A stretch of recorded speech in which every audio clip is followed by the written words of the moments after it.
Bonjour, je suis Patricia Chebriand. Avant d'aborder les intelligences multiples et le rôle important qu'elles peuvent jouer sur les chakras, je tiens à apporter une petite précision sur le contenu des vidéos qui vont détailler chacune de ces intelligences, afin que vous compreniez bien de quoi il s'agit. Le principe de la théorie des intelligences multiples que nous devons à Howard Gardner est qu'il n'existe pas une intelligence unique, mais 8 formes d'intelligence différentes, elles sont toutes différentes les unes des autres, et elles sont éventuellement complémentaires. Il est extrêmement important de comprendre que tout le monde possède ces 8 intelligences. On les a à des niveaux variables, c'est-à-dire qu'il y en a qui sont plus ou moins développés que d'autres, mais on peut, si on veut, les développer à chaque moment de notre vie. Il n'y a pas d'âge limite, et il n'est jamais trop tard pour développer des intelligences. J'en profite pour vous rappeler qu'Howard Gardner n'a pas hiérarchisé les intelligences multiples et il ne les a pas associées aux chakras. Il s'agit d'une décision personnelle basée sur mes observations. Vous allez me dire, bon, et bien sur quoi sont basées ces observations qui vous permettent d'affirmer que les intelligences multiples sont liées aux chakras? Eh bien voilà, je travaille depuis plus de 12 ans dans le milieu de la lithothérapie. Alors pour ceux qui ne connaissent pas, la lithothérapie, c'est une médecine douce qui utilise les propriétés chimiques des pierres pour apporter du réconfort. Cette médecine des pierres est utilisée depuis la nuit des temps, mais elle a été plus particulièrement connue en Europe grâce à une femme, Hildegard de Bingen, qui, au Moyen-Âge, utilisait les minéraux et les plantes pour soigner. À cette époque, Hildegard de Bingen était une femme très connue et très respectée par les plus grands de son époque, qui venaient la voir pour avoir des conseils. Parce qu'elle avait d'immenses connaissances médicales, elle utilisait les teintures, les herbes, les minéraux, et elle est d'ailleurs devenue très célèbre pour ses traités sur la médecine et l'histoire naturelle. D'ailleurs, le 28 mai 2012, le pape Benoît XVI a proclamé Hildegard de Bingen docteur de l'Église, ce qui a fait d'elle ainsi la 4e femme à avoir cet honneur, après Catherine de Sienne, Thérèse d'Avila et Thérèse de Lisieux. C'est donc une récompense très très importante pour l'Église et qui prouve les qualités d'Hildegard de Bingen. Bon, au cours de mes nombreuses années au contact des minéraux, il a très souvent été question de chakras. Et c'est pour ça que j'en suis arrivée à m'intéresser à eux et à leur fonctionnement. Pourquoi? Parce que les chakras expliquent très souvent les origines de beaucoup de troubles que l'on peut ressentir, que ce soit physique, psychique, bon, peu importe. Et c'est les chakras qui m'ont amené à la découverte des intelligences multiples. J'explique cette rencontre des chakras et des intelligences multiples en détail dans mon livre, Chakras et intelligences multiples, qui est disponible en ligne sur Amazon. Ce qui nous arrive dans la vie est souvent la cause du dérèglement de nos chakras, car ces chakras ne se dérèglent pas tout seuls. Ce sont nos actions qui provoquent leur mauvais fonctionnement. Et il se trouve que les intelligences multiples peuvent être la cause, mais aussi le remède. Parce que ne pas les développer ou empêcher leur développement provoque des troubles qui bouleversent le fonctionnement des chakras et de notre personnalité, et malheureusement, c'est l'école, plus précisément le système scolaire, le plus grand responsable de cette situation.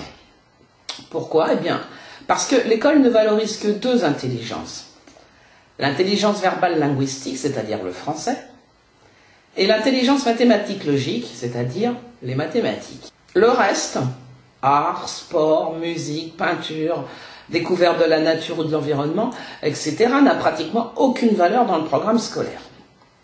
Le problème, il est que tous ceux qui n'ont pas un bon développement de ces 2 intelligences, verbale et mathématique, se retrouvent rapidement exclus et rejetés du système scolaire. Et plus tard, ils peuvent devenir des adultes à problème et avoir du mal à s'intégrer dans la société parce qu'on les a persuadés qu'ils sont bons à rien. Et donc, ils sont incapables d'utiliser leur talent pour la simple raison qu'ils ignorent qu'ils ont du talent. L'école enseigne la même chose, au même rythme, à des enfants qui sont tous différents les uns des autres. Bon, ça ne peut pas fonctionner, et d'ailleurs, ça ne fonctionne pas. Dans la vraie vie, il existe énormément de manières différentes d'enseigner les choses. Ainsi, un aveugle apprend à lire en braille, c'est-à-dire qu'il utilise ses doigts. Un sourd apprendra à parler grâce au langage des signes, c'est-à-dire qu'il utilisera son corps et ses mouvements. Mais à l'école, il n'existe qu'une seule méthode, principalement basée sur quoi? Écouter, lire, écrire, apprendre par cœur, parce que c'est souvent comme ça, et ensuite répéter, même si on n'a rien compris.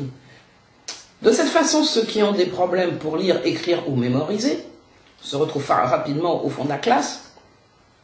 Alors, ils sont catégorisés de mauvais élèves s'ils ont de la chance, parce que pour bien beaucoup d'entre eux, ils sont quasiment classés dans la catégorie dyslexique, souffrant de troubles de la personnalité, troubles d'attention, enfin troubles divers. Pourtant, il suffirait que le système scolaire se décide à enseigner aux enfants les choses de manière à ce qu'ils les comprennent, et qu'au lieu de mettre le doigt en appuyant bien fort sur ce qu'un enfant ne peut pas faire, valoriser ce que cet enfant sait faire. Et pour cela, il suffit d'utiliser les intelligences multiples, c'est-à-dire les capacités individuelles de chaque personne. Comme cela se pratique dans des écoles telles que l'école Montessori, et les écoles qui utilisent la méthode de Maria Montessori, et bien d'autres. Et où ça fonctionne très bien d'ailleurs. Ce système scolaire malade qui produit de plus en plus d'inégalités sociales et de décrochage scolaire conduit beaucoup d'enfants vers une vie faite de chômage et de désespoir. Certains s'en sortent et réussissent leur vie. Pourquoi? Parce qu'un jour ils ont eu de la chance, ils ont rencontré quelqu'un qui les a aidés, qui leur a donné une opportunité, la possibilité de montrer leurs vraies valeurs, au lieu de les montrer du doigt en insistant sur tout ce qu'ils étaient incapables de faire. Le chanteur Hugo Frey possédait de manière évidente un excellent niveau d'intelligence naturaliste. Et il a eu la chance de rencontrer justement une personne qui a su lui permettre d'utiliser cette capacité qu'il possédait. Je vais donc terminer cette introduction en vous lisant la magnifique lettre qu'Hugo Frey a écrite, car elle illustre parfaitement le problème que rencontrent beaucoup trop de gens.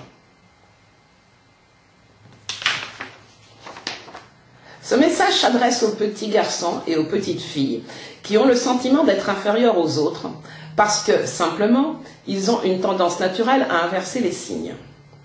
Il faut leur dire et qu'ils sachent que l'on peut parler et raconter des histoires magnifiques sans savoir ni lire ni écrire.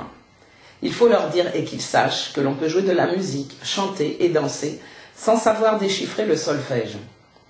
Il faut leur dire et qu'ils sachent que dans certains pays on écrit de droite à gauche, dans d'autres de gauche à droite ou de haut en bas, et que tout cela n'est que convention culturelle. Ces petits garçons et petites filles que l'on appelle dyslexiques, et qui ont de grandes difficultés pour apprendre la technique de la lecture et de l'écriture, ont des qualités que les autres n'ont pas. Ils mettront plus de temps à entrer dans le système de la société qui les environne, mais pendant la période de ce dur apprentissage, ils auront acquis un regard très profond et ils sauront développer l'instinct qui permet de faire face aux réalités de la vie. Il faut enfin qu'ils sachent qu'ils ne sont pas inférieurs aux autres, mais simplement et momentanément différents. Tout comme moi, ils réussiront sur le chemin qu'ils choisiront. Moi, j'étais médiocre en calcul et en orthographe. J'avais 11 ans, j'étais dyslexique et gaucher, et j'avais accumulé un retard considérable à l'école. Un professeur d'équitation a décelé en moi un don inné pour les chevaux. Je suis devenu le meilleur cavalier de l'école. Mes succès en équitation traditionnelle m'ont donné confiance en moi, et comme j'ai eu soudain une bonne image de moi, j'ai progressé et rattrapé mon retard scolaire. Le cheval a changé ma vie. Il m'a ouvert la porte de l'éducation. Je lui serai éternellement reconnaissant. Je souhaite à tous les enfants qui auront lu mon message de ne jamais se décourager. À tous, affectueusement, Hugo Frey. Nous voyons donc qu'Hugo Frey, qui possédait un bon niveau d'intelligence naturaliste, a eu la chance de rencontrer quelqu'un qui s'en est rendu compte et qui a décidé d'utiliser cette intelligence naturaliste pour permettre à Hugo Frey de retrouver confiance en lui. Et donc, c'est ce qui lui a permis, par la suite de développer ces autres intelligences qu'il possédait comme nous les possédons tous. Dans la prochaine vidéo, je vais vous parler des différentes manières d'identifier les intelligences multiples, puis vous verrez à quel point les développer et les cultiver peut radicalement changer votre vie, aussi bien privée que professionnelle. Car lorsque vous savez pourquoi vous êtes doué, vous pouvez choisir l'emploi dans lequel vous allez vous épanouir, au lieu de perdre votre temps dans un job qui ne vous intéresse pas du tout et qui éventuellement vous rend malheureux. Mon livre Chakra et intelligence multiple est disponible chez Amazon. Pour obtenir des informations sur les ateliers que j'organise ou pour me contacter, visitez mon site patriciachebriand.com. Et puis pour suivre mes vidéos, abonnez-vous à ma chaîne YouTube. Merci.